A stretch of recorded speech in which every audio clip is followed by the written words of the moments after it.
গাজায় ইসরায়েলি হামলায় আরও ৪০ ফিলিস্তিনি নিহত হয়েছে। এদিকে মিশরের কায়রোতে মধ্যস্থতাকারীদের কাছে গাজায় যুদ্ধবিরতির একটি নতুন প্রস্তাব দিয়েছে হামাসের প্রতিনিধি দল। বান্ডেল থাকলে প্রতি সেনমানিতে টাকা বাঁচবে। বিকাশ সেনমানি বান্ডেল কিনে জিতুন প্রতি লেনদেনে।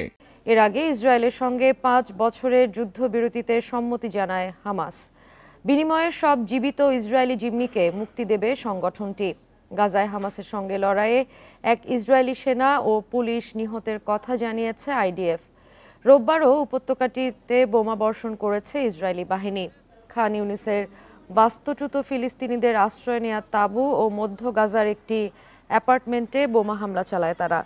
এতে বহু ফিলিস্তিনি হতাহত হয়। নুসেইরাত শরণার্থী শিবিরেও অভিযান চালায় আইডিএফ।